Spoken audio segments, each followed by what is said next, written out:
Je dis que le diable a infiltré la diaspora. Maximum de partage, parce que je vais vous faire un panorama et j'aimerais le répéter afin que nul n'en ignore. Je vais faire un panorama, tous les directs que je pourrais encore faire. Je vais m'arranger à vous faire des panoramas de notre société et de ce qui se prépare sous nos yeux, ce qu'on ne dit pas,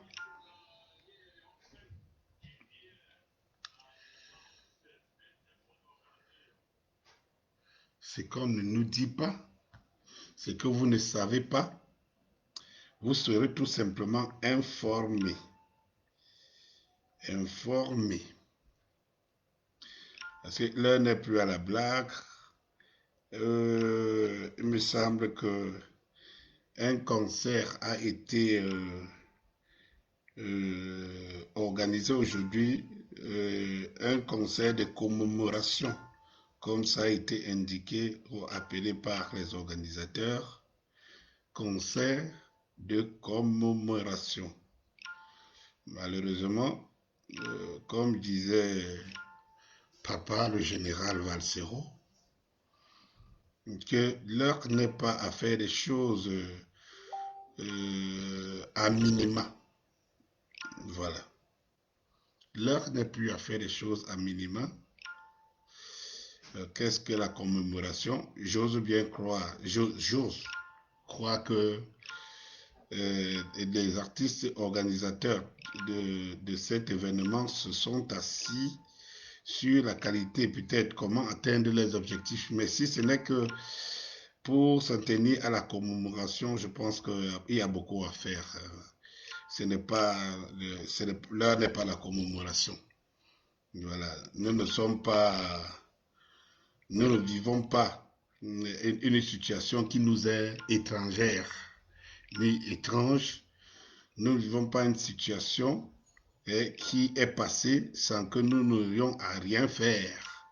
Tout ce qui arrive ici a été prévu, prémédité, dicté et connu de tous. Donc je pense que l'heure n'est pas la commémoration. La commémoration, qu'est-ce qu'on met dans la commémoration? Est-ce que dans la commémoration, on a pris des dispositions pour que ça n'arrive plus? Non. Est-ce que dans la commémoration, on se dit c'est derrière nous? Non plus. Dans la commémoration, est-ce qu'on se dit le problème est réglé? Non plus. Alors pourquoi faire une commémoration alors que nous sommes tous d'accord? Nous savons très bien. Faire une commémoration alors que nous savons très bien que l'objet pour ce qui s'est passé à Kumba n'est ni le premier, d'ailleurs même, ce n'est pas le plus puissant. On a eu la perte des femmes et des enfants, même dans le ventre. On a déjà eu des événements pas très éloignés des uns des autres. Et sans que cela ne donne droit à des commémorations quelconques. Je vous ai demandé ici la dernière fois, est-ce qu'il y a des gens qui valent plus que les autres? Est-ce qu'il y a des humains camerounais qui valent plus que les autres? Pourquoi qu'on fait des commémorations pour Kumba? D'ailleurs, il y a 7 morts et ne pas faire pour Ngabouri avec 13 morts. Parce que à chaque fois qu'on met dans le panier le bon et le méchant, il arrive que la valeur humaine est aussi traitée comme ça en termes de bon ou de méchant. La valeur humaine est traitée bonne pour les bons, méchante pour les méchants, parce que les méchants n'ont pas le droit d'exister. Le problème, c'est que je serais très bien d'accord que les méchants n'aient pas le droit d'exister. Je serais très bien d'accord qu'ils n'aient pas le droit d'exister. Le problème, c'est que qui décrète qui est bon et qui est méchant. La même formule est utilisée au niveau international, partout et interprétée de drôles de façon chez nous. Ça dit que parce que j'ai le pouvoir de dire voilà, voilà, moi je suis le bon, l'autre c'est le méchant. et qu'il devient méchant, avec l'étiquette de méchant. D'ailleurs, même il cesse d'exister. Parce qu'à partir de ce moment, il peut être tué, il peut mourir, ça ne met personne. Parce que c'est le méchant déclaré par moi. Mais moi, qui déclare l'autre méchant, je peux tuer. Je peux faire plus pire que ça. Ce n'est pas grave. Ce n'est pas grave. Et ça, nous sommes dans la plus pire des dictatures du XXIe siècle.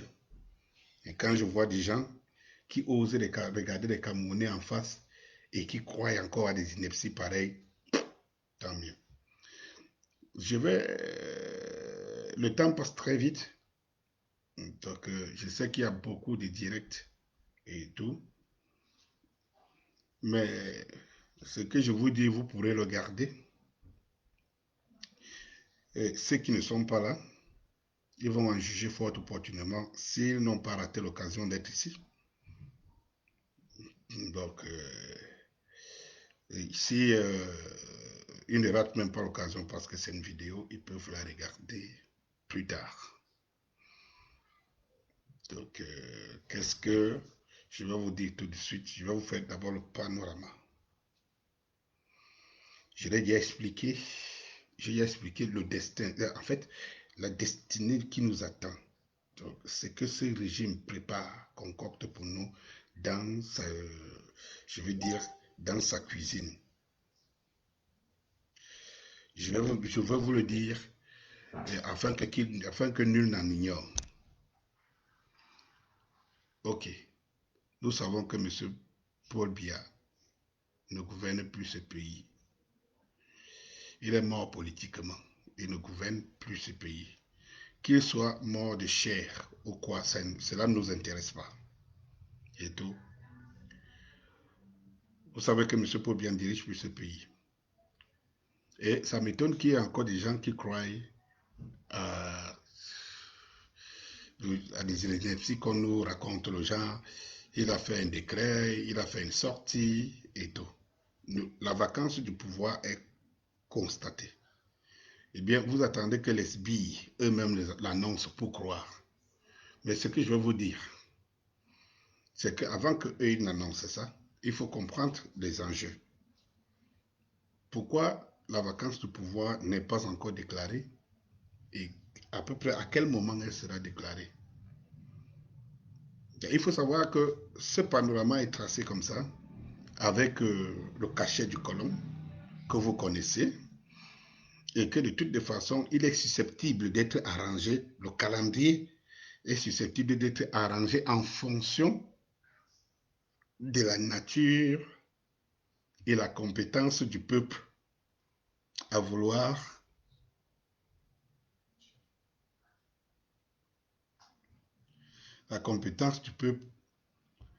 réclamer absolument un changement. Ok. Chers compatriotes, chers engagés, s'il y a vacance du pouvoir, cela veut dire que automatiquement, cela ne restera pas un secret de polichinelle pendant longtemps. Et ce régime le sait très bien. Depuis l'année, M. Paul Biya politiquement est mort. Politiquement, il n'existe plus. Politiquement, il ne gère plus ce pays-ci. Et on n'a pas besoin d'être initié pour le comprendre. Et les faits sont là, palpables. C'est-à-dire que l'occasion lui a été donnée à tous les niveaux, même s'il croule, de marquer, de signaler sa présence. Impossible. À 2 jours de son intervention à l'ONU, malheur, le Covid a été de toutes pièces depuis la disparition de M. Paul Biya. Il fallait que l'ONU fasse cette année une séance à travers les vidéoconférences. Cela veut dire que même si un leader, un président était dans sa chambre, qu'il est incapable de bouger, même couché sur sa chaise, même malade dans un lit d'hôpital, il pouvait faire une intervention à l'ONU. Et quand on sait, eh bien, que nous faisons partie de ces États où les leaders n'ont que le leader. C'est les rois qui ne connaissent rien, qui ne préparent rien, qui n'ont aucune politique et qui sont là à lire des discours. Eh bien, pour M. Paul Biya, lire les discours, c'est quelque chose dont on connaît les classiques. Même les simples phrases à la descente d'un avion, au tarmac d'un aéroport, les simples phrases communicatives à l'endroit de son peuple sont écrites sur des bouts de papier où le président de la République lit, et voilà, et pour s'adresser à la nation. Vous voyez que la vacance a été constatée. Mais nous sommes sous l'opinion, sous la domination d'une puissance que vous connaissez. Vous voyez très bien que je n'aime pas trop la citer, je vais dire la France. Parce que même au sein de nous, au sein de notre,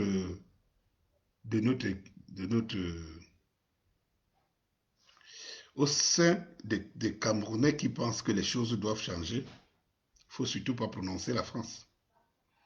Donc la mère patrie, la France, elle est dans toutes nos conversations. Dans toutes nos conversations. Et on a peur de la France plus que son frère. Et tout, c'est le cas de le dire. Et quand je vais entrer dans le vif du sujet, vous allez comprendre que c'est plus grave encore que ce que vous pouviez penser. Ah ben oui. Donc, je vous disais, le panorama est là, ainsi tracé. Il y a vacance du pouvoir officiellement. L'équipe qui est là,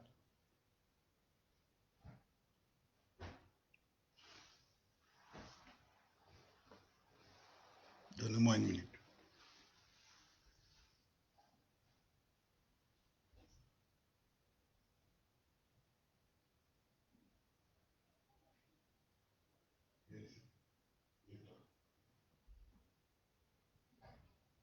Viens!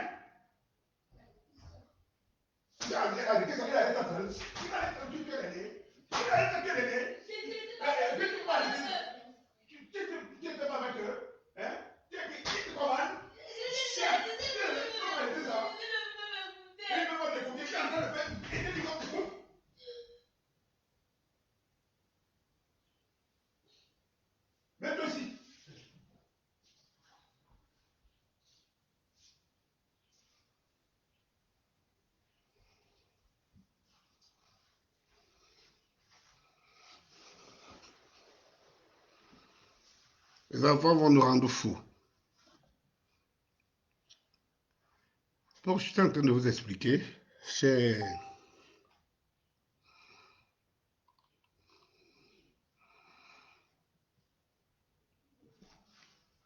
Donc, une fois que la vacance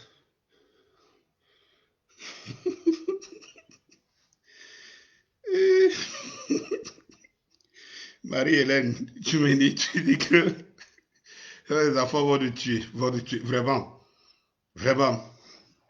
Bon, je suis en train de vous expliquer ce qui est le plus important.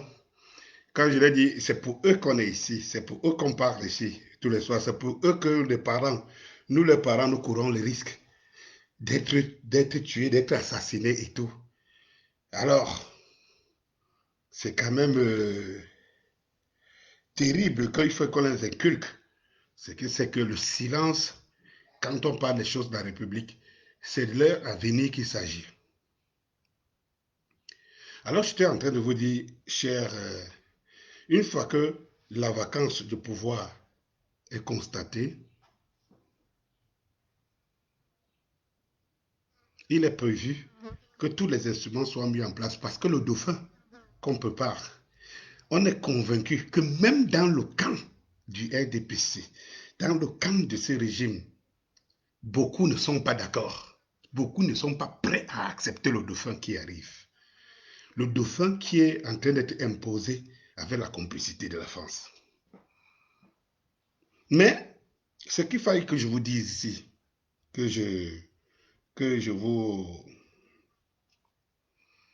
mette dans la tête, c'est que En réalité, la France, on l'aura toujours sur notre dos. Ne vous inquiétez pas. Et plus le temps passe, plus la crise s'enlise, plus le monde change et les nouveaux acteurs entrent en jeu, la France ne lâchera pas son précaré. J'aime bien qu'on parle, mais qu'on parle du vrai. Ce qui est sûr, c'est que nous tous, nous savons le rôle de la France sur le dos des sous-préfets qu'ils mettent dans nos États. Mais ne vous attendez pas au départ de la France dans les prochains jours. Il faut faire avec. Le problème, c'est qu'il faut qu'on arrive à faire avec des gens qui sont quand même capables de dire aux Français que, bon, ok, d'accord. Hein? Nous, ouais, oui, vous allez, parce que vous êtes fort, quoi. Oui, vous êtes fort, quoi. On ne peut rien sans vous. Mais ce qui est sûr, c'est que on fait un peu comme à idiot. Ça dit que, bon, ok, d'accord, on fait avec vous, mais j'ai à construire mon pays, j'ai construit mon peuple.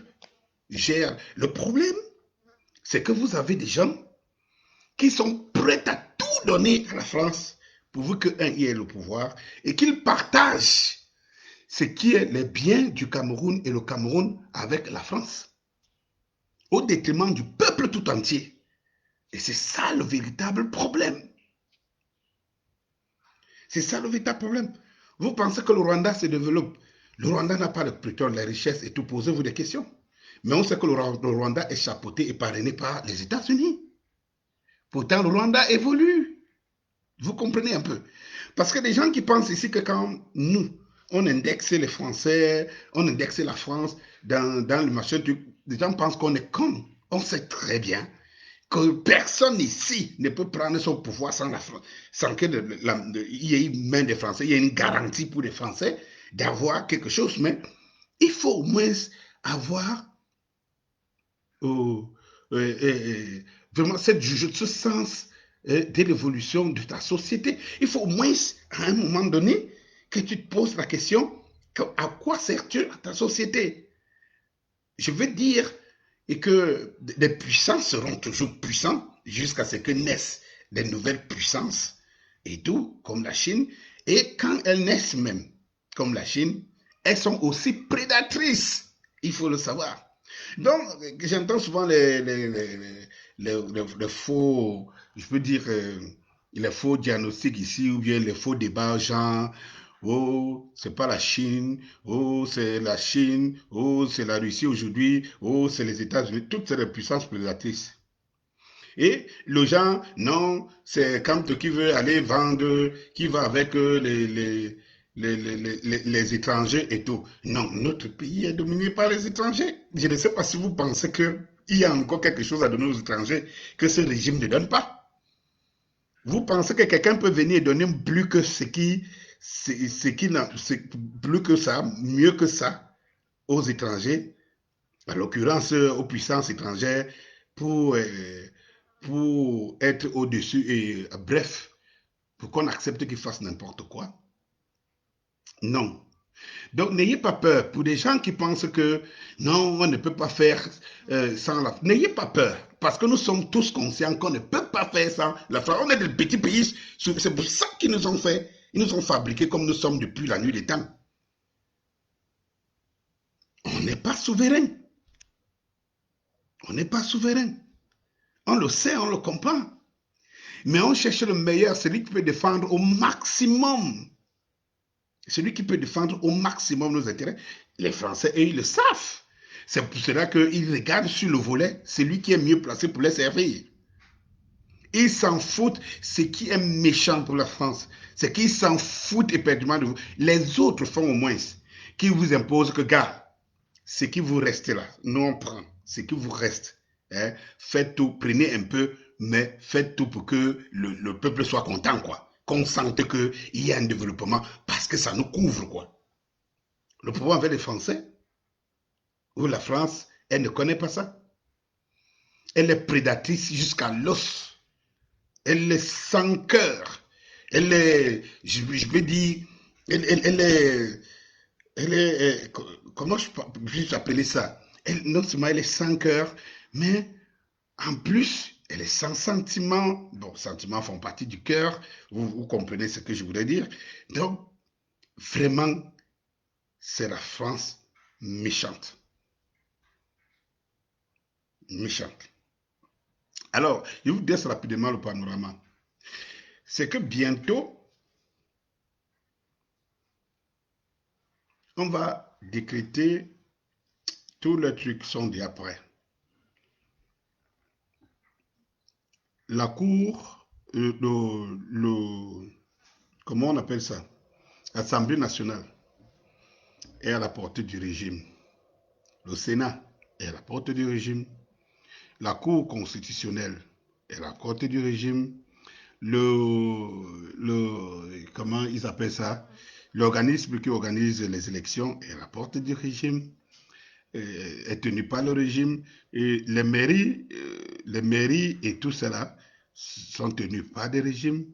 Le territoire est tenu par le régime à travers l'administration territoriale et ses fameux sous-préfets dans une société démocratique et décentralisée. N'allez pas croire. Tenu par le régime. Maintenant, le régional, ça veut dire que le summum, le plus bas, tenu par le régime, les chefferies et tout cela qui sont devenus, on enlève même la culture, on enlève la tradition, on enlève la puissance, la racine, nos racines. On déracine les responsables, les gardiens de notre tradition. Ils deviennent des sous-administrateurs.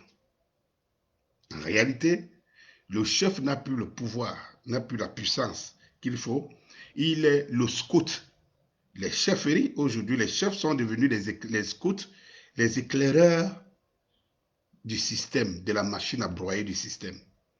Parce que quand vous ne contrôlez plus la tradition par laquelle les membres de votre communauté sont assujettis, alors vous les tenez par la force. Ou alors il n'y a plus tout simplement une chose par laquelle vous les tenez. En réalité, c'est que la chefferie n'a plus de sens. C'est parce que ces gens-là, tout simplement, sont devenus des éclaireurs. Les chefs sont devenus des éclaireurs de la communauté, chapeautés par le sous-préfet, qui est le maître de la terre, dit-on, et qui est le représentant spécial du chef de l'État, même dans la décentralisation. Encore que, même dans l'organisation démocratique, on ne voyait pas très bien le rôle du sous-préfet. Pire encore aujourd'hui. Et vous voyez que dans tous les instruments, quand vous dit décentralisation et tout, tous vos instruments, vous vous rendez compte que, en fait, le pouvoir ou les éléments qui tenaient le pouvoir centralisé sont restés. Sont restés. Les mêmes sous-préfets, même les dérogations, ils ont même encore plus de pouvoir. Les préfets, les gouverneurs encore plus graves, leurs pouvoirs sont encore montés. Vous ne comprenez pas comment, pendant qu'on va dans la décentralisation, c'est les instruments qui restent au service du régime et ils sont renforcés. Pendant qu'on va dans ces instruments sont renforcés. Donc, n'entendez pas les sirènes qui viennent, qui vous parlent, qui sont, dont on a mangé les cœurs. On a mangé les cœurs et tout. Oui, comme disait Marie-Hélène, la majorité des chefs sont des sénateurs. Donc, les chefferies, en fait, ce qu'on fait, c'est qu'on est en train de détruire l'âme d'un peuple. Parce que quand on touche à la tradition d'un peuple, c'est qu'on a tout détruit. Tout détruit. Et si je reviens à ce panorama que je dresse, et que je l'ai toujours dressé dans beaucoup de mes directs, c'est qu'il faut que ceux qui ne comprennent pas les enjeux, parce que je vous dis, le problème des Camerounais, c'est un problème de communication. Ce n'est pas que les Camerounais ne sont pas courageux, que les Camerounais ne veulent pas. Tous les Camerounais, bref, la quasi-totalité veut le changement. Le problème, c'est la démarche. Là où il y a problème dans ce pays, c'est sur la démarche. C'est la démarche. Bonsoir à toi et bienvenue, Florence. Voilà, Marie-Hélène, voilà, tu permets encore de dire bonsoir. Bienvenue à toi, Esther. Mhm. Esther Benel, bienvenue. Bon, donc j'étais en train de dire, max de partage, parce que comme je l'ai dit, ce que je dis ici aujourd'hui, hein, je ne reviendrai pas dessus, parce que ça ne servira à rien. Et je ne voudrais pas que dans des semaines qui suivent, des mois qui suivent, que les gens disent, oh, ils ne savaient pas, et tout. Parce que nous avons été avant-gardistes ici. Plein de choses que nous vivons ici. Si vous prenez les directs, mes directs depuis un an, il n'y a rien d'étrange. J'ai dit qu'il n'y a rien. Et quand parfois je vois les thèmes qu'on soulève aujourd'hui, comme si c'est aujourd'hui qu'on découvrait tous ces éléments-là, j'ai dit que le Cameroun a un problème, le peuple camerounais a un besoin urgent de communication. De communication. On a un problème de communication. Ce qu'on ne comprend pas, c'est qu'on communique, il y a un groupuscule, à travers les réseaux sociaux qui communiquent entre eux. On s'écoute, on s'entend, on se forge et tout. Et on a l'impression que tout le monde est au même pied d'égalité. Et c'est pour ça que je dis que beaucoup de gens pêchent en pensant que les Camerounais ne sont pas prêts. Il faut entrer dans le cœur, comme nous là, hein, qui pénétrons les Camerounais tous les jours pour comprendre que c'est ici, les gens en ont ras de bol. Hier encore, pour ne pas sortir du sujet, juste à titre d'illustration, j'étais dans un carrefour quelconque, et puis il y a un chauffeur de PEP qui avait garé, et puisque comme vous connaissez les routes du Cameroun, donc la chaussée est abîmée et tout, il était obligé de garer pour ne pas entrer un peu dans le ravin, de garer un peu sur le goudron et des roues sur la chaussée. Alors il décharge, sa voiture était bien chargée. Il sort pour sortir le matériel d'un client. Et il y a un quart de la gendarmerie, oui, je crois de la gendarmerie, de la police, je crois de la police, oui, qui va venir le serrer, serrer vraiment sa portière. Et lui, il sortait de sa portière, qui va venir le serrer, carrément. Et il semblerait que selon les policiers, c'est que lui disait, il a mal garé, il ne doit pas garer. Et puis lui, il a demandé que, vous vouliez que je gare comment? Regardez la route, regardez l'autre côté, vous voulez que je gare comment? Une petite intercation. Alors, quand les policiers, la voiture de la police veut démarrer, alors elle va aplatir le monsieur sur sa voiture. N'eût été les cris des gens qui étaient des voisins. C'est-à-dire que cette voiture de la police, ce pick-up de la police, a coincé carrément le type avec sa portière. C'est des cris et des cris, et parce qu'ils veulent foncer, alors ils l'écrasaient totalement. C'est quelque chose, c'est-à-dire que je me pose la question des gens qui s'asseyent parfois pour défendre ce régime, s'ils ont déjà vécu, ou alors ils ne voient pas, ou bien ils sont dans un autre monde. Mais si c'est dans le même pays que nous vivons là. Et je vais vous dire, j'étais pas très loin, je me suis rapproché de l'incident et tout, et ma foi, beaucoup de gens sont venus, parce que maintenant, même la pick-up, la police, le monsieur coincé entre les deux, ils ne peuvent plus reculer, sinon ils vont écraser, ils ne peuvent plus avancer. Et maintenant, c'est la population, et un des policiers dans la portière pouvait s'ouvrir ici, qui était sorti de la population pour pouvoir porter la voiture du monsieur pour qu'il puisse être dégagé par les trains. Qu'est-ce qui se passe à ce que ces pareils gestes, qu'est-ce qui peut bien donner le toupet à des hommes en tenue de se comporter ainsi? Eh bien, je vais vous dire quelque chose. Les gens qui étaient tout autour, à ce milieu-là, c'était aux environs de 18h30. Il y a une jeune dame, c'est pas derrière, quand je me suis retourné, qui a dit, vous allez nous pousser à la violence dans ce pays, parce qu'on en a marre.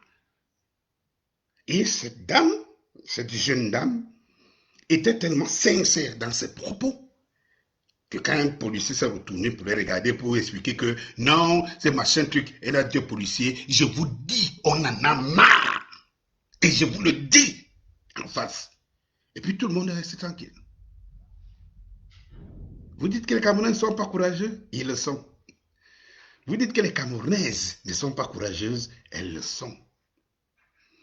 Mais il y a un manque de coordination. Chacun a l'impression, et le régime a réussi jusque-là, chacun a l'impression qu'il est le seul à vivre une situation, sa situation, et donc il ne sait pas à un moment donné que les choses sont en train de se monter ailleurs. Beaucoup de partage. Je vais bientôt arriver au thème. La diaspora, le diable a infiltré la diaspora. Alors, je reviens. Je vous dis, les gars, ils ont tout pris. Je vous ai cité tous les instruments de la République. Ils ont pris tous ces instruments en otage. Vous voyez qu'eux, ils ont le permis de tuer en Gabout. Ils ont même le permis de tuer au nord. Ils ont le permis de tuer, un sous-préfet peut tuer, peut endeuiller une famille. Est-ce qu'on en parle encore? Ils ont le permis de tuer un gendarme qui a tué un jeune étudiant. Est-ce qu'on en parle encore? Cela n'aimait personne. Cela n'aimait personne. Peut-être c'est des ambassadeurs, les sécessionnistes qui ont commis le coup de combat. Alors, voilà les vrais morts.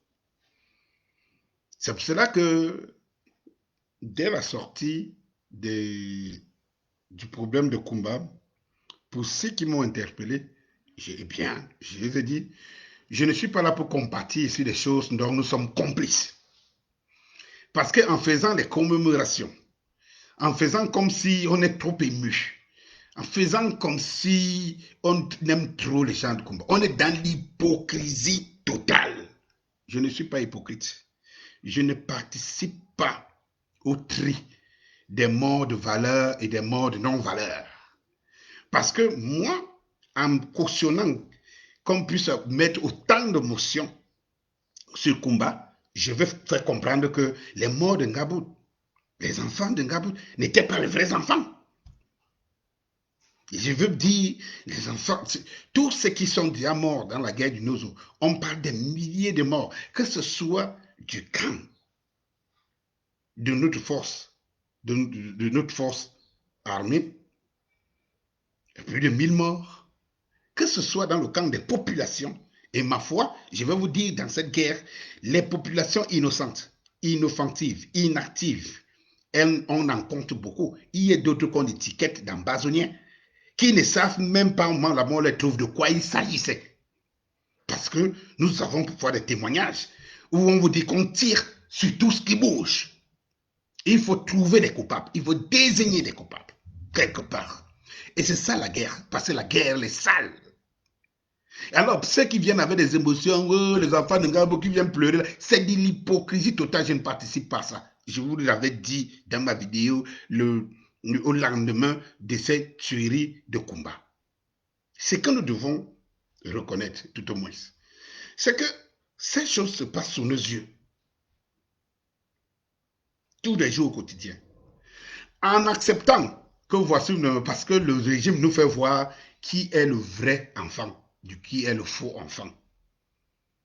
Parce que les exactions de notre régime, qu'ils ne font pas aux étrangers. Parce que la guerre et tout ce qui se passe ici, ça ne se passe pas contre les étrangers. Quelles que soient les exactions, c'est les Camerounais qui meurent. Samuel Ouazizi n'était pas un Nigérian, il n'était pas un Centrafricain, il n'était pas un étranger, il était un Camerounais. Beaucoup de Camerounais qui sont morts aujourd'hui dans cette sale guerre, dans le Nozo, n'ont pas demandé la guerre, n'ont pas demandé à être victimes, n'ont jamais souhaité ni rêvé qu'ils devraient mourir des balles de leurs propres, soit de leurs propres frères, soit d'un camp, soit de leurs propres frères de l'armée. Ils n'ont jamais pensé ça, rêvé ça. Parce que quelles que soient les balles qui ont tué des milliers de morts à combat, dans le Nord, depuis la guerre du Nord jusqu'à aujourd'hui, ce sont les balles camerounaises, quelle que soit lambda. Ça veut dire que c'est des balles camerounaises achetées par l'argent des Camerounais qui a tué les Camerounais. Et je ne comprends donc pas pourquoi je peux être plus émotif, plus ému par rapport aux enfants de combattués, et non aux enfants de Ngabout. Et non à cette image atroce que jusqu'à aujourd'hui ne quitte pas mon subconscient. De voir on traîne une maman avec les enfants et le bébé sur le dos et de sang-froid. On les abat avec des enfants innocents, des enfants, en Gabou, il y a des enfants dans le ventre. Pourquoi ça ne suscite pas autant d'émotions? Parce que le régime choisit les bons Camerounais des mauvais, les bons enfants des mauvais enfants. Les enfants de combat sont plus bons, plus, je veux dire, les enfants de combat sont plus que les autres. Oui, Florence, quand tu me dis que c'est des morts de trop, en fait, ce n'est pas des morts de trop.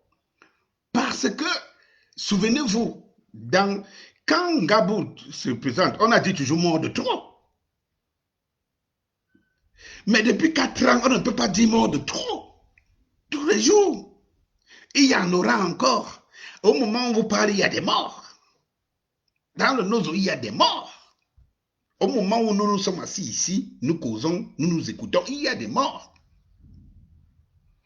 Il y a des enfants qui meurent. Il y a des parents qui meurent. Et ce sont nos frères. Je dis bien, quel que soit le camp. Alors, ce qui veut dire que si on a un tant soit peu de la compassion pour ces morts, nous devons prendre des dispositions pour qu'il n'y ait plus de morts. Et non à chaque fois donner l'impression qu'on est surpris. Dites-moi, mes frères et sœurs, chers engagés, prenons seulement l'échelle 5 mois. Combien de scandales, combien de morts on a dans nos rues? Je vous pose encore la question.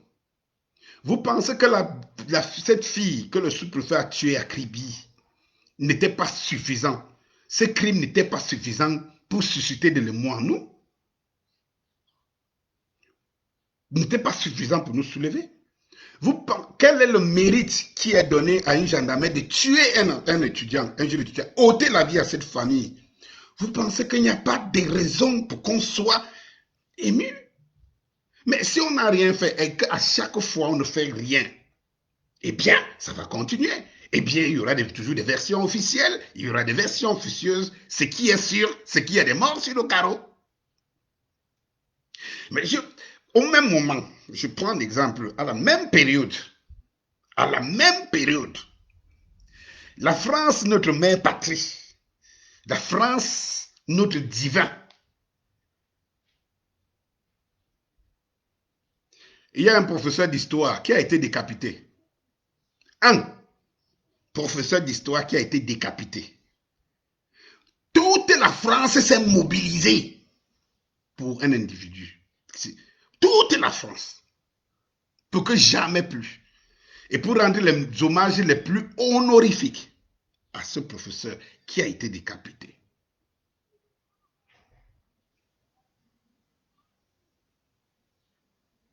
Après, c'est l'attentat de Nice de 3 personnes.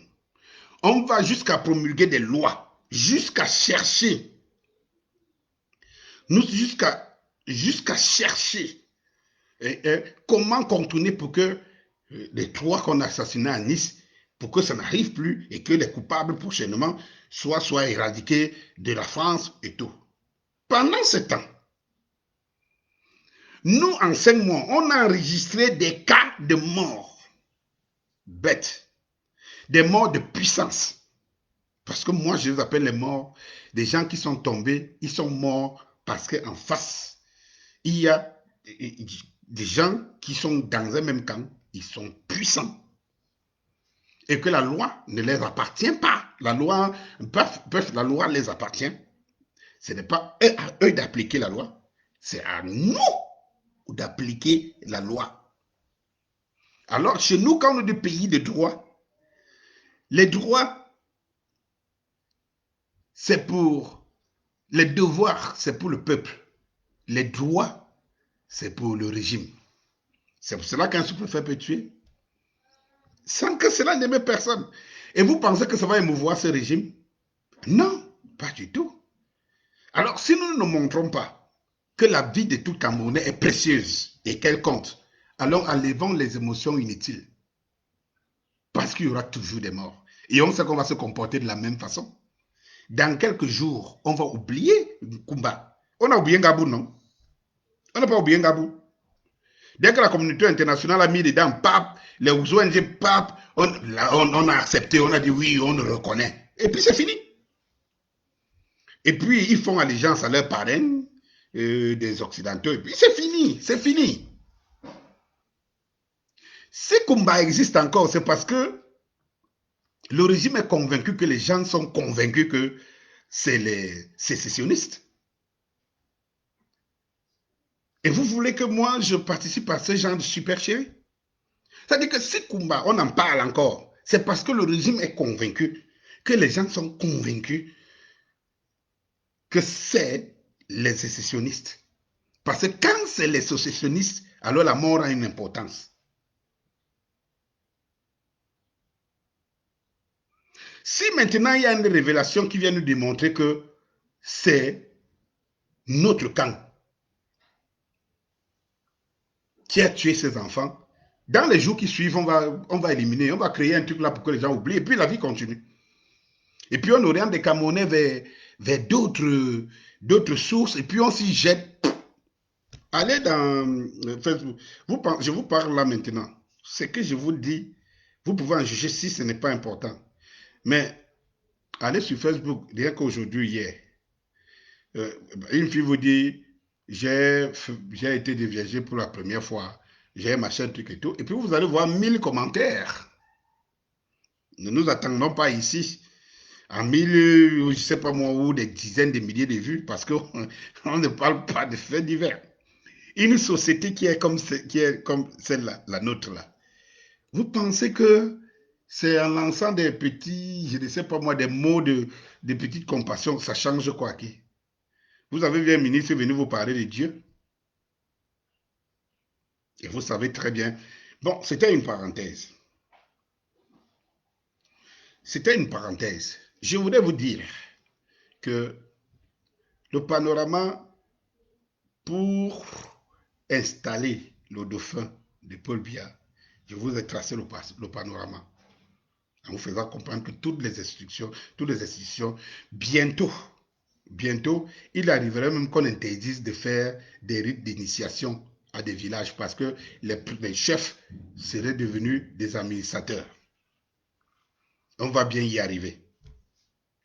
Bon, ok. Une fois que tous ces panoramas, les régionales vont bientôt passer. Une fois que tout ce panorama va passer, régional, on va vous déclarer vacances du pouvoir. Là, officiellement, le régime va sortir, vous annoncer que le fameux Paul Biya qui signe tout et qui est nulle part, c'est-à-dire qu'il ne voit rien. Et vous voyez même ça se relaie, même dans les médias. Donc, oui, le président de la République, il a signé le décret, il a envoyé machin truc, et ça me fait rire. C'est pas possible. Il est où? Il est où? Donc, alors, je vous disais, ils vont vous déclarer une vacance. Et quand on vous déclare une vacance, on va vous annoncer le dauphin. Donc, on va vous préparer. On va vous dire, oh, donc, il y a tel qui va organiser, qui prend des trucs, qui va organiser les élections, bref, la transition et tout. Le dauphin, il est là. Pendant ce temps, le dauphin va... Je vous fais le film. Ce film, j'ai commencé à vous le faire depuis 2 ans. Je dis qu'allez voir mes vidéos. Je ne suis pas un prophète. Hein. Allez voir, parce qu'en réalité, on refuse de voir la vérité, les réalités. Allez voir mes vidéos il y a 2 ans. Je vous faisais déjà le panorama ce panorama. Et on y est. Et on est vers la fin du processus. Parce que le dauphin, c'est le terminator. On sait qu'avec Biya, il suffisait seulement de truquer les élections, c'était bon, quoi. Mais ce qui est en train de se préparer là, on sait que le dauphin ne sera pas accepté même pas dans le même parti. C'est-à-dire que le RDPC et son régime, ah non. Et que le moment venu, on va donc sortir le dauphin du placard. Et il y a un vice-dauphin. Cela veut dire que si, par mégarde, le peuple arrive à être uni et actif pour refuser ce dauphin, il y a le deuxième qui est préparé, qui va monter au créneau. Et alors, on va demander au peuple le consensus. Voilà le scénario qui est en train de se préparer. On va demander au peuple le scénario. Et je vous dis, dans ce panorama que je suis en train de vous expliquer, quand elle n'est même pas à côté, hein? Il n'est même pas à côté. Pour ceux qui jubilent là, qui gesticulent, Kamto ou rien, je vous dis, vous voulez que Kamto soit au pouvoir un jour? Alors faites autrement, les gars. Faites autrement, les gars. Parce que dans le panorama, Kamto n'est pas dans le plan des Français. Parce que les Français savent que si Kamto est au pouvoir, c'est une des personnes qui ne veulent pas voir. Parce que Kamto ne leur donnera pas tout ce qu'il veut. Il va le donner. Hein. Si Kamto prend le pouvoir, il va le donner. N'oubliez pas que pendant que Gbagbo est secoué comme il est secoué, il donnait quand même aux Français. Il donnait quand même aux Français. Mais ça ne les suffisait pas. Il voulait celui qui va les servir, qui va ne retenir que pour lui et son clan. Le reste, les Français, ils prennent tout, quoi. Ils s'en foutent. Mais est-ce que ça leur fait honte de voir que dans toute l'Afrique, depuis les années 50-60, il n'y a que le précaré africain qui est pauvre, qui est en arrière? Vous pensez que les Français, ils n'ont pas honte de ça, hein? Ça ne les intéresse pas. Tant qu'ils tirent, ça ne les intéresse pas. Oui, et il y a des enjeux, il y a des Chinois qui sont là, il y a des Russes qui guettent, il y a des Américains qui ne laissent pas, et tout. Donc, du coup, ils se chassent garder, et celui qui est capable de leur donner tout, mais quand tout ne fait pas partie de leur plan, il n'est même pas dixième dauphin. Kamto. Vous pensez qu'on peut bagarrer contre, tel qu'on se passe là, Kamto ou rien ou machin, vous pensez que vous pouvez bagarrer contre les Français, contre la France? Mettre au pouvoir celui que le peuple veut? Non. Non. C'est pour ça que je vous avais dit ici que le kamtoïsme tuera Kamto. Ceux qui scannent Kamto n'aiment pas Kamto. Ils sont en train de tuer ses chances d'être un jour président de la République. C'est de ça qu'il s'agit. Et il faut prendre ça comme je vous le dis, c'est comme ça. Maintenant, je vous disais, les dauphins, le premier dauphin est classé, le deuxième est classé. Qu'au cas où le peuple, non, on sent que non, on ne peut rien, on va leur dire oui, mais il y a une alternative. Il y a quelqu'un qui est gage de machin, et ceci, cela. Voilà le plan. Et le peuple, si on ne le mobilise pas, si on ne le mobilise pas suffisamment, je vous le dis et je vous le dis ici tous les soirs. Je ne sais pas comment on nous a momifié de telle manière qu'on écoute des discours un seul angle. Soyons, nous sommes assez intelligents, nous les Camerounais, assez intelligents pour être réfléchis, d'écouter. Écoutez au moins le signal de ceux qui sont avant-gardistes, de ceux que la nature a donné l'opportunité de sentir le flair de ce qui va arriver. Parce que je suis parmi ceux qui ont souvent l'habitude de sentir ces flairs. Je vous mets à défi, je dis que je mets tout le monde à défi. Allez regarder mes vidéos depuis 2 ans. Vous allez vous rendre compte qu'il n'y a rien aujourd'hui qui n'a pas été prévu par moi. C'est peut-être des révélations. Mais écoutez-nous. Écoutez-nous. Écoutez-nous tout simplement. Ne nous regardez pas.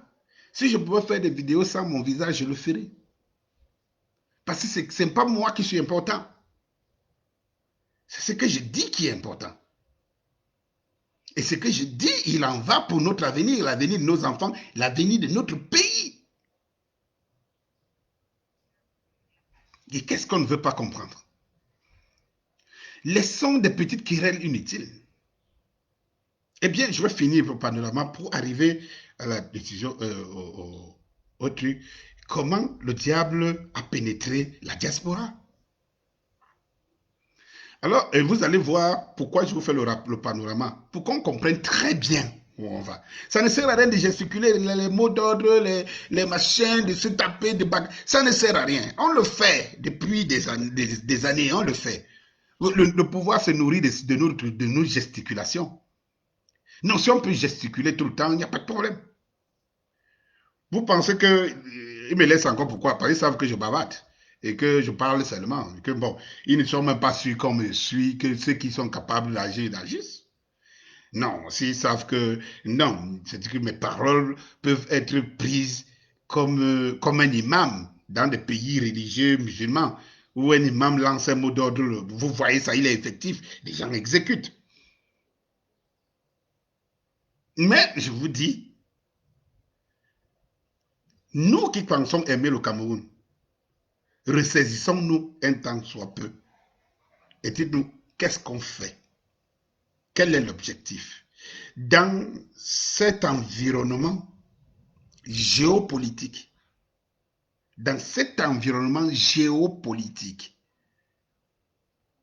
il faut savoir que toutes les décisions que nous prenons, tous les actes que nous posons doivent être inscrits dans le cadre, doivent être réfléchis dans le cadre de la géopolitique. Vous ne pouvez pas penser de renverser ce régime sans savoir qui est derrière le régime. Vous ne pouvez pas penser qu'on va renverser le régime sans penser comment on va détruire le système.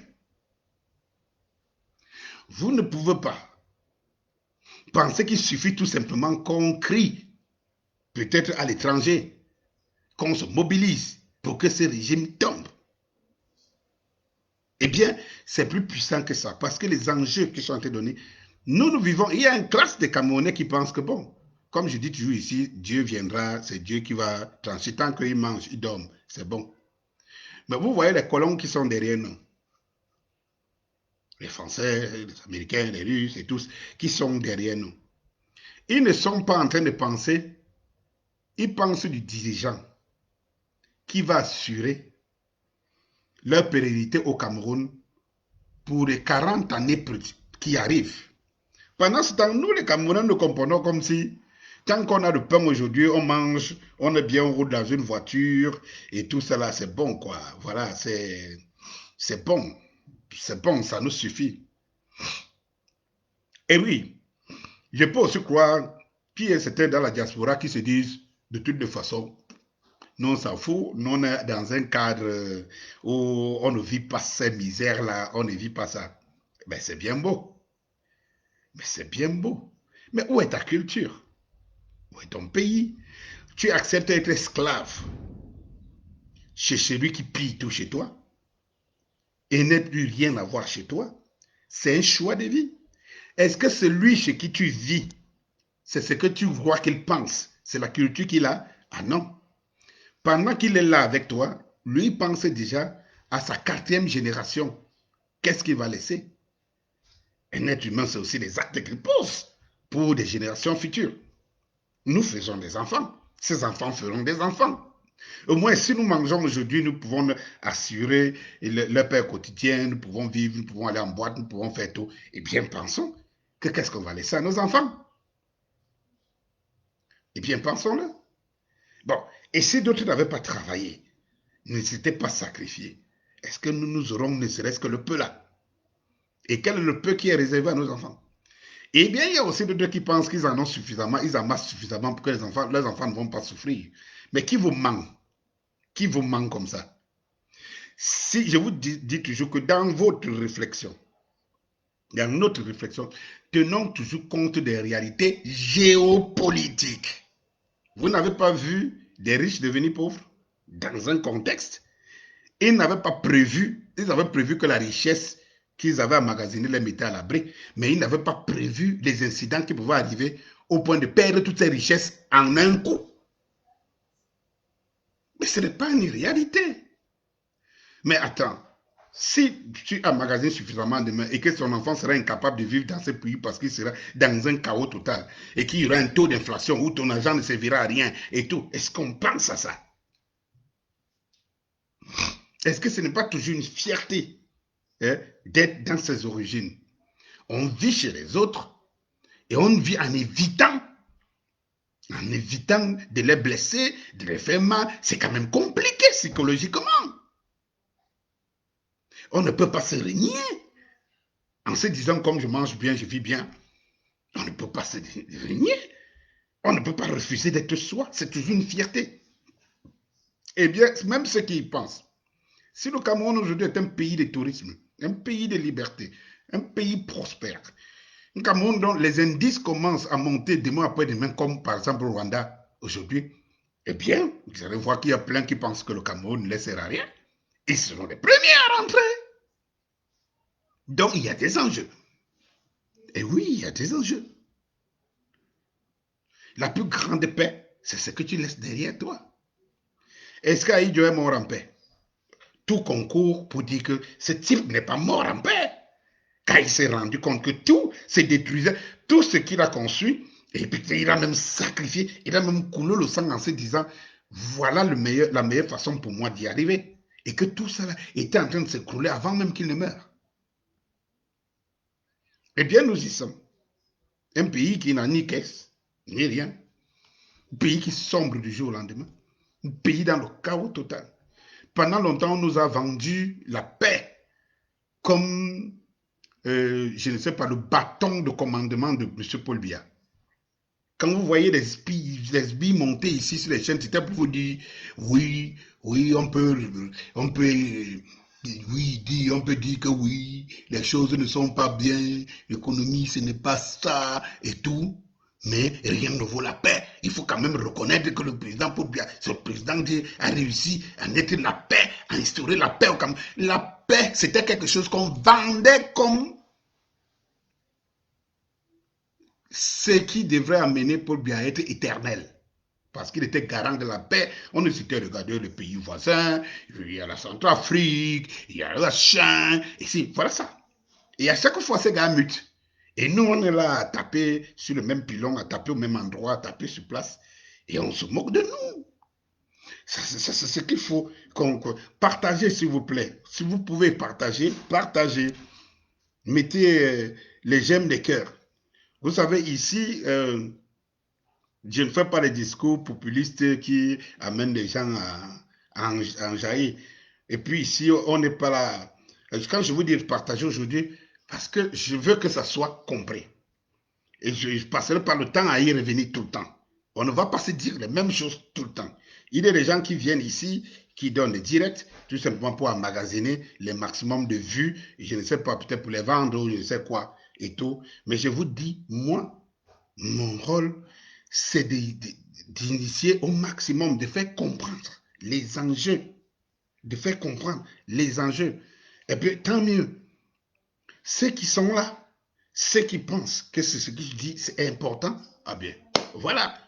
Et tout, ça va passer le message.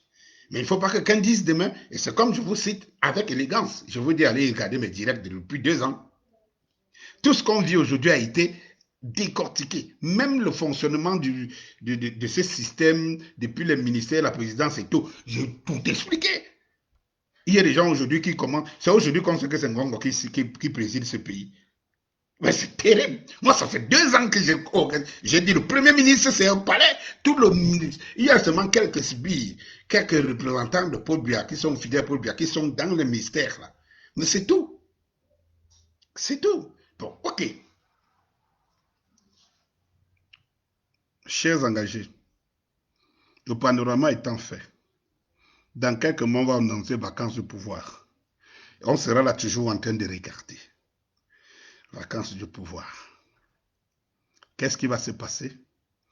Le dauphin sera proclamé. On va le faire passer en force. Et ce dauphin, sachez qu'il y a des gens qu'on arrête aujourd'hui, qui sont des monnaies d'échange de ce dauphin de demain. Ce dauphin, il va passer aux élections anticipées. Il va passer en force. Eh bien, il sera élu. Il sera entériné par le Conseil constitutionnel. On va vous démontrer que le Conseil régional approuve. Tout le monde, c'est normal. Le peuple aura aboyé. Mais le dauphin, il est passé constitutionnellement, légalement. On va vous parler d'état de droit. Le pays, c'est un pays de droit, c'est les élections, c'est machin, truc et tout. Vous n'avez rien à dire. Ensuite, maintenant, pour pouvoir calmer les cœurs des gens, pour pouvoir jouer sur la psychologie du peuple, parce que c'est quand même lourd. Quand pendant longtemps, on vous met à nu. Tous les prisonniers qui sont là sont de monnaie d'échange. La majorité de ces gars qui sont en prison là, c'est des prisonniers d'échange. On va commencer à les libérer. Le nouveau va commencer à nous donner un peu de tout ce qu'on nous a privé. Cela veut dire que si le Cameroun aujourd'hui méritait 1500 km de route bitumée, on fait exprès pour réserver à l'image, à la propagande de celui qui va venir 600 km de route. On ne va pas les construire maintenant. On veut qu'on la politique et le projet, c'est que tout soit pourri. Et comme nous constatons que tout est pourri, que tout soit pourri, et qu'on réserve le peu qu'on pourra faire, qu'on pouvait faire et qu'on pourra faire aux dauphins. Alors, les kilomètres de route qu'on ne construit pas aujourd'hui, les 1500, le dauphin va venir construire 600. Et puis tout le monde va crier, ben voilà, on avait même envie de le... Non, il va d'abord gagner la sympathie des gens. On va faire sortir beaucoup de prisonniers aujourd'hui des prisons, et c'est un ponte du régime. Donc en réalité, qui savent qu'ils vont sortir, quel que soit l'homme, ils savent qu'ils vont sortir. Et que ça sera l'actif du dauphin qu'on aurait choisi. Voilà le plan. Ces gars, ils se communiquent entre eux. Il y a des clans parmi eux, certes, ils se communiquent, mais ils savent ce qu'ils font. Et puis le dauphin va gagner la sympathie de certaines familles parce qu'il ne faut pas beaucoup aux Camerounais pour les convaincre. Eh bien, les Camerounais pouvaient faire 40 ans sans stade moderne, vous voyez. Après, au bout de 38 ans, ou bien 36 ans, on va les prendre des stades. Donc, on va les vendre multiplié par 100 le prix. Sauf que comme le Camerounais n'avait pas de stade moderne, il y a quand même beaucoup qui vont te dire que pour bien travailler, il a laissé les stades modernes. Ça dit que les choses qu'on devait construire depuis plus de 20 ans, avoir depuis plus de 20 ans, on serait passé à autre chose aujourd'hui. On va nous les priver. Et quand il faudrait leur en donner, on va nous le vendre au prix cher. Un stade qui coûte 17 milliards ou 20 milliards ailleurs va coûter 150 milliards chez nous. Mais ce que le Camerounais, ça dit que, je ne sais pas, pauvre d'esprit retiendra, c'est qu'il a un stade moderne. Il ne voit pas que ce stade moderne, il aurait dû l'avoir il y a 20 ans. Et il aurait dû l'avoir à 17-20 milliards. Il n'est pas conscient que derrière ce stade qu'on l'a pondu, on a volé 200 milliards. Ce n'est plus intéressant. Ce qui est intéressant, c'est qu'on voit le stade. Maximum de partage. Maximum de partage. On voit le stade. Donc, le dauphin, on prépare beaucoup de choses qui vont sortir dans le placard tiroir. Et puis, mine de rien, de ceux qui seront en train de penser que non, les dauphins vont commencer à se ramollir doucement. Et puis, il y aura déjà des convaincus qui seront en train de rappeler à celui-là que, ah ben non, ça ne sert à rien de critiquer, le gars est en train de travailler. C'est la technique qu'on a utilisée en Côte d'Ivoire avec Ouattara. Je sais qu'au temps de Gbagbo, on avait tout bloqué, quoi. Même payer les salaires, rien, rien, rien, rien. Alors le peuple se dit, c'est le peuple se dit, oh, non, vraiment, si on n'a même pas de quoi manger, bêta que Gbagbo parte. Bref, on vous a privé de tout. Parce qu'on veut vous faire aimer celui qui viendra tout vous piller. Et l'Africain, il tombe encore dans ce panneau. Alors, une fois que j'ai fini de vous le dire, voilà le panorama. Je vous dis, le diable a infiltré la diaspora. Oui, les gars, seuls les naïfs ne le savent pas. On a réussi à détruire la diaspora. Pas totalement, bien sûr, mais on a réussi à détruire la diaspora. Souvenez-vous encore de cette mobilisation, de ces mobilisations il y a un an. Souvenez-vous de la tournée du professeur Maurice Kamto. Souvenez-vous des dizaines et des dizaines de milliers de Camerounais sympathisants du Cameroun au Trocadéro. Eh bien, une fois de plus, c'est loin derrière nous. Eh bien, c'est loin derrière nous. Pourquoi? Parce que le diable a infiltré la diaspora. Il y a une des vidéos ici où je vous expliquais, un direct ici où je vous expliquais qu'il y a des mallettes d'argent qui circulent en France. Eh bien, comme tout hasard, c'est toujours en France. Allez,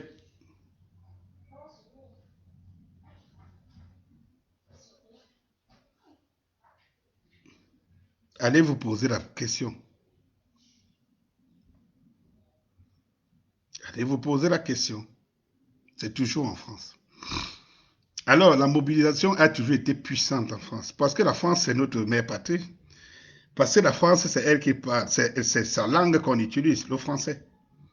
Eh bien, parce que la France, c'est là-bas où sont installés la majorité des Camerounais de la diaspora.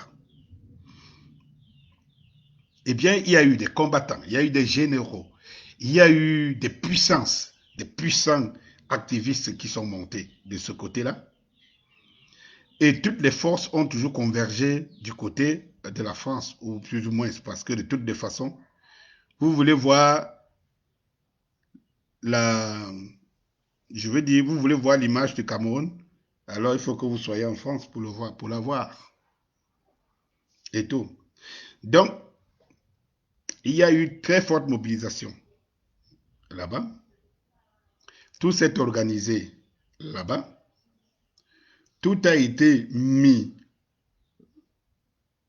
pour que tout marche, pour que l'image colle là-bas. Et c'est là-bas que le diable a infiltré ces démons. Il les a mis un peu partout. Alors, il y a deux choses qu'on a réussi à faire en France, à la diaspora. Là, c'est dans la diaspora tout entière. C'est que la première des choses, on a vu la forte mobilisation. On ne connaît pas les Camerounais de la diaspora comme ça. Ce qu'on a vécu depuis 2018, alors je vous dis, c'est inédit pour les communautés camerounaises ou la communauté camerounaise en général.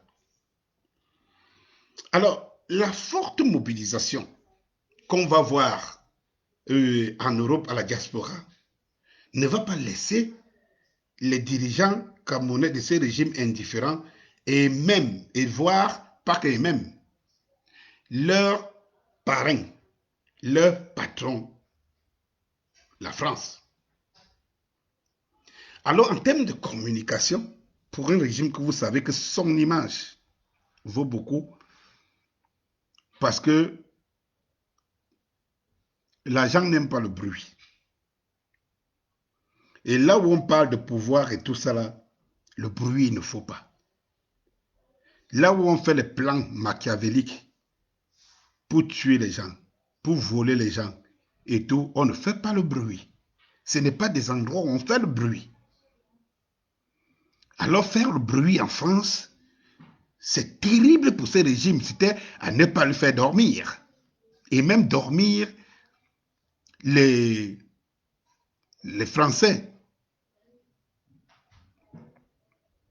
Et même les Français. Alors, on dit que l'usure, c'est pas possible.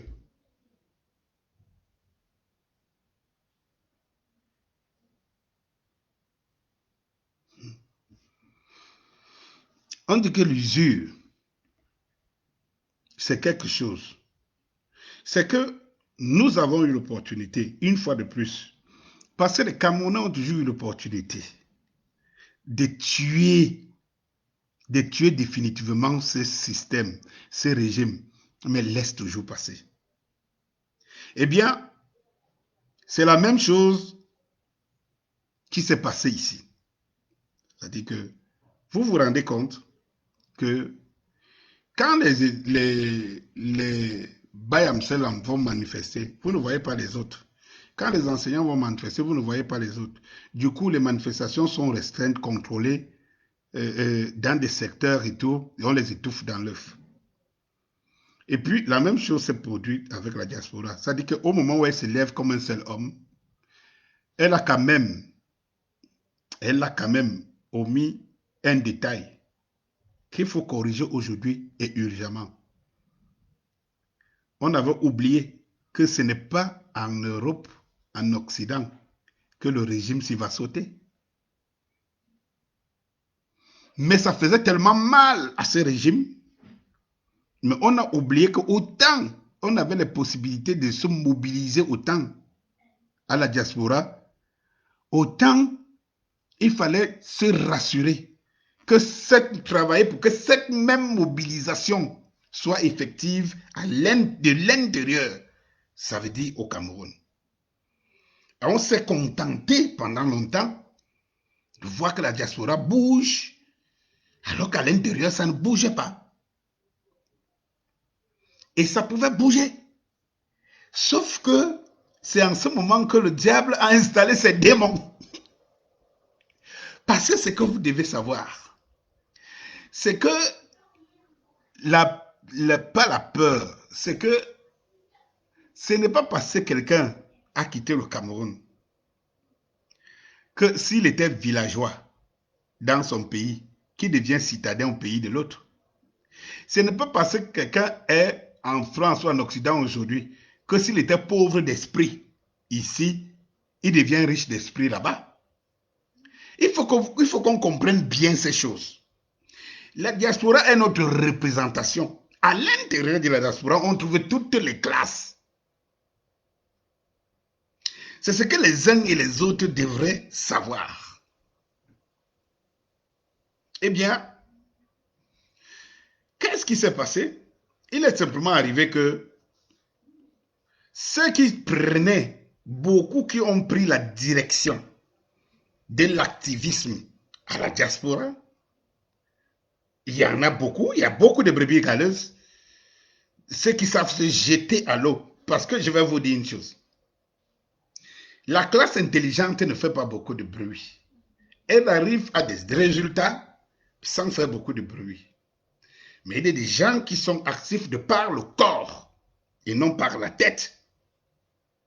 Et c'est ceux-là qui ont souvent cette capacité d'être au devant de la scène et de mobiliser. Parce que leur corps réagit plus vite que leur tête. Mais le monde, dans une société, a besoin de toutes ces classes.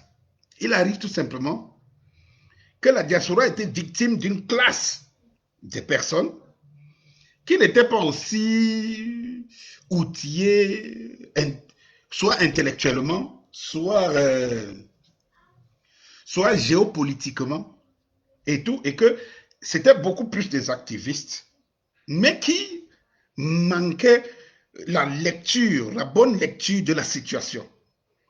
Mais qui se retrouvent dans des pays où tu peux te lever matin, tu te mets sur l'antenne de l'antenne téléphonique, tu cries là-bas, personne ne te dérange. Et puis, il y a des intelligences, le démon, le diable, a commencé à installer ses enfants démons. Puisque tout le monde suit ceux qui sont parfois du Dieu, Dieu, Dieu, Dieu, Dieu, Dieu. Le diable se dit, le gars qui fait Dieu, essaie que le fait de sa bouche, ce n'est pas dans sa tête. Et tu vois très bien qu'on l'admire, parce qu'on le voit au pays, à travers les images et tout, et tout, et tout, et tout. Bon, allons regarder parmi ceux qui font les Dieu là. Ceux donc qui sont restés avec la famine, même comme ils ont traversé de l'autre côté. Les mallettes ont commencé à circuler. Alors on vient dire à un gars que, gars, arrête de faire brouiller, ton problème c'est quoi? C'est l'argent, non? Allez, va là-bas derrière la caisse, va puiser pour toi là. À partir d'aujourd'hui, quand tu dis brouiller, tu dis kamtohoye, parce que c'est ce qu'on veut. Tu comprends? Laisse, dis kamtohoye, c'est ce qu'on veut. Parce qu'avant, les gars disaient, le peuple, la révolution, le Cameroun, le Cameroun, le Cameroun, le Cameroun. Après, on a commencé à dire, c'est Camto, c'est le MRC, c'est le MRC, le MRC. Donc, du coup, celui qui n'est pas du MRC, il est barré. Du coup, celui qui n'est pas forcément de Camto, mais qui veut la révolution, lui-même, il se barre, quoi, parce qu'il ne se ressent plus. Et tout. Et puis, il y a des gens qui continuent à croire que ceux qui disent peut-être Camto, c'est l'alternance et tout, qu'il y a encore beaucoup de prêts dedans.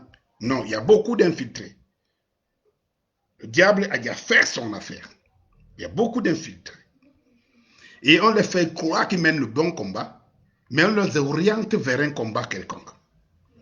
J'aimerais voir encore la diaspora, la mobilisation qu'il y avait. Et quand cette mobilisation était en train de se faire, allez regarder mes vidéos. J'ai lancé déjà ces petits détails-là dedans. Que faites attention les gars, faites attention les gars. Parce qu'en fait, personne n'est insensible face au malheur des autres. Quand bien même il l'est en dehors, il ne l'est pas de dedans. Personne ne reste insensible. Donc quand vous criez fort les malheurs des gens, même celui qui vous opprime est obligé de s'arrêter un temps soit peu, parce que vous le gênez, il n'arrive pas à dormir de ça. Mais lorsque vous détournez de la réalité humaine, vous vous détournez des problèmes de la société et vous entrez bêtement dans les problèmes politiques où on vous oriente vers un sens, on vous coince là-bas, on vous confine là-bas. C'est que les parrains de ces régimes, et ces régimes ont réussi à faire, c'était la première des choses, étouffer la diaspora de telle manière que ce n'est plus la voix du peuple que la diaspora porte, les problèmes du peuple au niveau des instances supérieures. Mais on a réussi à confiner, à orienter les gens vers un problème, Camto ou bien le MRC ou le RDPC. À partir de ce moment, vous avez beaucoup de gens au niveau national et international qui n'écoutent plus beaucoup votre discours. Parce que c'est un discours de leadership. Et on a réussi. Parce que même jusqu'à présent, beaucoup ne comprennent pas, ne savent pas que, en criant par exemple Camto ou rien, en disant que la tenance c'est Camto, on a véritablement joué le rôle de ce régime. Alors, eh bien, le diable est donc entré. On a réussi à retourner les discours des uns et des autres. On a réussi à extirper certains qui étaient très importants dans le groupe, à leur donner un autre rôle. Par exemple, en France et partout ailleurs, en Europe. On a donc réussi à créer des secteurs. à diviser des secteurs. On a réussi à faire entrer les mallettes d'argent. On a réussi à donner certains des papiers. Et on leur dit, bon, vous pouvez sortir le matin, vous allez crier là-bas, mais à 2, hein, à 5. Hein. On ne veut pas vous voir à 50. Hein. Faites tout. Tu sais que tu es un leader. Faites tout pour que quand vous partez là-bas, que vous soyez seulement 10. 10, c'est bon, quoi. Tu vois? Parce que ça permet aussi, pour la France qui joue un double jeu, ça permet en sorte que le chantage soit fait aux membres du régime pour savoir qu'ils tiennent la corde. Ils tiennent la corde. Combien de voyages des personnes de ce régime ont fait en Europe pour aller contacter la diaspora? Combien? Eh bien, ces voyages sont nombreux.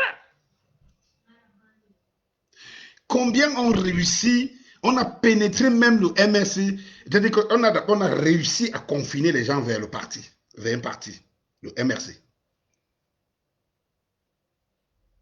Et beaucoup même au sein du MRC ont cru que c'était une bonne chose. Ils n'ont pas vu de la supercherie.